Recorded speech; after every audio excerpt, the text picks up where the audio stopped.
खबरों के पीछे की असल खबर जानना चाहते हैं तो देखते रहिए पॉइंट ब्लैंक बाय पुष्पेंद्र।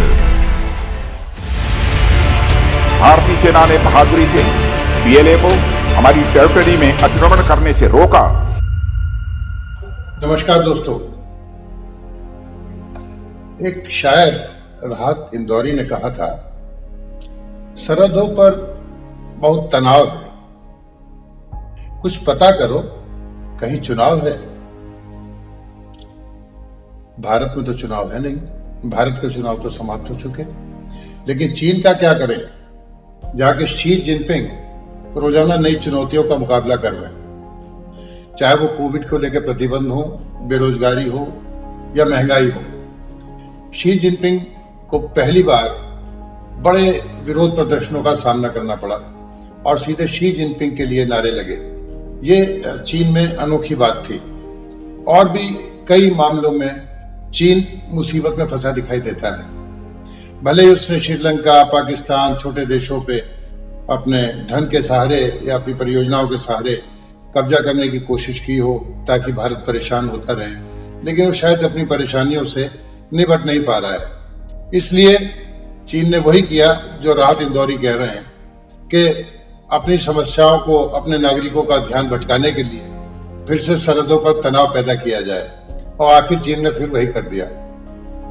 9 दिसंबर की सुबह अरुणाचल प्रदेश के तवांग सुदूर जगह पर फिर से उसके 300 सैनिक सारे समझौतों का उल्लंघन करते हुए LAC यानी कि लाइन ऑफ एक्चुअल कंट्रोल को पार करते हैं और घुसने की कोशिश करते हैं। हमारी सेना और हमारे सैनिक बहुत बहादुर हैं। ये हमने उन्हें गलवान घाटी में भी बता दिया था, लेकिन शायद वो सबक चाइना के लिए अधूरा रहा। यहां पर भी हमारे जाबाज सैनिकों ने उनको लाठी डंडों से पीट पीट कर खदेड़ दिया। वो लगभग 300 थे। हमारे जवानों की संख्या भी कम थी और ये जांग से चौकी है जहां पर उन्होंने हमला किया था, उस पॉइंट से घुसने की कोशिश की थी। तो ऐसे सैनिकों को मैं सलाम करता हूं, आप सलाम करते हैं। हमारे कुछ सैनिकों को चोटें आई हैं। उधर चीनी सैनिकों, बहुत सारे चीनी सैनिक भी घायल हुए हैं। हमारे सैनिकों का इलाज बेहतर ढंग से हो रहा है और वो वापस अपनी सेवाएं देश को दे पाएंगे। जो हमारे रक्षा मंत्री राजनाथ सिंह, उन्होंने आज संसद के दोनों सदनों में बयान दिया और बताया कि कोई भी जवान हमारा किसी की मृत्यु नहीं हुई है, कोई शहीद नहीं हुआ है, घायल है और सब की हालत अब अच्छी है। हालांकि संसद में इसको लेकर हंगामा हो रहा है और विपक्ष जो है प्रधानमंत्री से इस पर बयान देने की मांग कर रहा है। लेकिन राजनाथ सिंह ने कहा कि सीमा पर चीनी सैनिकों के साथ हाथापाई हुई, जिसका भारतीय सेना ने मुंह तोड़ जवाब दिया। उन्होंने कहा कि चीन ने सीमा पर यथास्थिति बदलने की कोशिश की, लेकिन हमारे सैनिकों ने बहादुरी दिखाते हुए उन्हें पीछे धकेल दिया।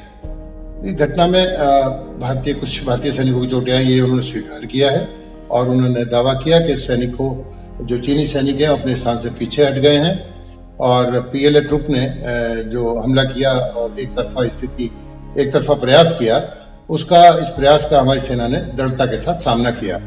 9 दिसंबर 2022 को PLA ट्रुप्स ने तवांग सेक्टर के यांगसे एरिया में लाइन ऑफ एक्चुअल कंट्रोल पर अतिक्रमण कर स्टेटस को एक तरफा बदलने का प्रयास किया। चाइना के इस प्रयास का हमारी सेना ने दृढ़ता के साथ सामना किया है, अध्यक्ष महोदय। और इस फेस ऑफ में हाथापाई भी हुई है। भारतीय सेना ने बहादुरी से PLA को हमारी टेरिटरी में अतिक्रमण करने से रोका और उन्हें उनकी पोस्ट पर वापस जाने के लिए मजबूर कर दिया, अध्यक्ष महोदय। इस झड़प में दोनों ओर के कुछ सैनिकों को चोटें भी आई हैं और मैं इस सदन को अवगत कराना चाहता हूं कि हमारे किसी भी सैनिक की न तो मृत्यु हुई है और न ही कोई गंभीर रूप से घायल हुआ है। अब इसके बाद आज एक बहुत टॉप ब्रास की बैठक हुई, जिसमें डोभाल साहब भी थे, रक्षा मंत्री भी थे, गृह मंत्री भी थे, और उसमें क्या फैसला लिया होगा ये तो अभी सार्वजनिक ना हुआ है और ना हमें करना चाहिए। लेकिन भारत पूरी तरह से तैयार है चीन की किसी भी ऐसी नापाक हरकत को जवाब देने के लिए। और अरुणाचल प्रदेश के आकाश में भारतीय वायुसेना एक्टिव कॉम्बैट पेट्रोल उड़ानें भर रही है ताकि चीन द्वारा युद्ध वायु क्षेत्र उल्लंघन को रोका जा सके। मंगलवार की रिपोर्ट्स के मुताबिक हालिया हफ्तों में अरुणाचल प्रदेश के वायु क्षेत्र में चीन द्वारा किए जा सकने वाले उल्लंघनों को रोकने के लिए लड़ाकू विमानों को कई उड़ानें भरनी पड़ी हैं। आपको बता दें कि चीन की हवाई गतिविधियां उधर बढ़ी हुई हैं। उसके आसपास उसने गांव बसा लिए हैं और सड़कों का जाल बिछा दिया है। अब उसकी मंशा क्या है ये तो सब जानते हैं कि वो क्या नारा देते हैं, करते क्या हैं, बगल में हाथ रख के कैसे क्या क्या क्या धोखा दे सकते हैं। और आपको वो झड़प जून 2022 की तो याद ही होगी, जहां गलवान घाटी में 20 भारतीय जवान शहीद हो गए थे। चीन के भी 40 से ज्यादा सैनिक मारे गए थे। इसके बाद दोनों देशों के बीच कई बार झड़पें हुई, लेकिन मीटिंग्स भी जारी रहीं, जो जिन्हें फ्लैग मीटिंग कहते हैं वो भी होती रहीं। और पैगोंग लेक के दक्षिणी तट पर हुई झड़प भी उसमें शामिल है। मिलिट्री कमांडरों के बीच कई दौर की बैठक हुई और उसके बाद गोगरा हॉट स्प्रिंग समेत कई अहम ठिकानों से भारतीय और चीनी सेनाएं पीछे हटी थी, तो तनाव ऐसा लगा था कुछ कम हुआ। लेकिन चीन की मंशा जैसी है उसमें उस पर कैसे भरोसा किया जा सकता है। 1962 में जब युद्ध हुआ था तो चीनी सेना ने त्वांग के काफी हिस्से पर कब्जा कर लिया था, लेकिन जब युद्ध विराम हुआ उसके बाद वो पीछे हट गया, पर शायद उसकी जो नीयत थी वो वहीं डोलती रही और तब से अरुणाचल प्रदेश को और तवांग को अपना हिस्सा बताता रहा है। इसमें आपको याद दिला दूं कि एक बांडुंग कॉन्फ्रेंस हुई थी। बांडुंग एक जगह का नाम है, उसी जगह के नाम पे इस कॉन्फ्रेंस का नाम दिया गया था 1952 में। और उसमें भी धोखा देके 1961 से ही वो मिलिट्री एक्शन करता रहा, उसने किसी समझौते को माना नहीं। हाँ, अंग्रेजों के रहने तक वो LAC को और मैकमोहन रेखा को मानता था, पर जब अंग्रेजों ने भारत छोड़ा उसके बाद से वो अपनी विस्तारवादी जो नीति है उस पर फिर से आ गया और हमेशा से भारत के प्रति वो गलत निगाहें भारतीय भूमि के लिए रखता है। अब हाल फिलहाल में जो कारण माना जा रहा है वो एक छोटी सी बात यह है कि भारत ने अमेरिका के साथ युद्धाभ्यास किया उत्तराखंड में, और उस युद्धाभ्यास के दौरान चीन ने अपनी नाराजगी भी जाहिर की, बताया भी, रोष भी।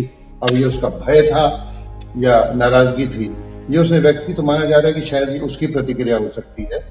और उसने चीन ने इस युद्धाभ्यास को 1993 और 1996 के समझौतों का उल्लंघन बताया। अपने आप वो कितने समझौतों का उल्लंघन करता है इसका कभी जिक्र नहीं करता, लेकिन इसका वो जिक्र करना नहीं भूला। असलियत ये है कि वो भारत की बढ़ती ताकत, आर्थिक और जो पूरे विश्व में जिस तरह से मान बढ़ रहा है भारत का, उसको लेके चीन बहुत बहुत ज्यादा चिंतित है और परेशान है। उसको लगता है कि अगर भविष्य में कहीं एक आर्थिक शक्ति के रूप में या एक महाशक्ति के रूप में भारत उभर कर आएगा तो चाइना पीछे रह जाएगा। इसीलिए वो बार बार संयुक्त राष्ट्र में भी जब भी हम आतंकवाद का या दूसरा मुद्दा उठाते हैं तो उसे वीटो कर देता है। अब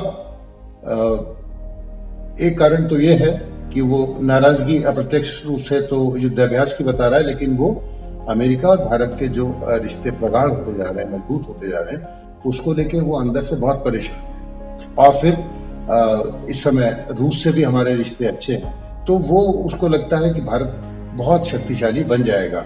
और दूसरा जो कारण हो सकता है वो वही जो मैंने आपसे पहले एक शेयर के माध्यम से कहने की कोशिश करी कि जब उसके देश में अंदर बहुत परेशानियां हैं, कोविड के लेके प्रतिबंधों को लेके जो प्रदर्शन हुए वो आपने अभी देखे ही थे, और किस तरह से वहां शिनपिंग जाओ जाओ के नारे लगे, लोग सफेद कागज लेके बाहर आ गए।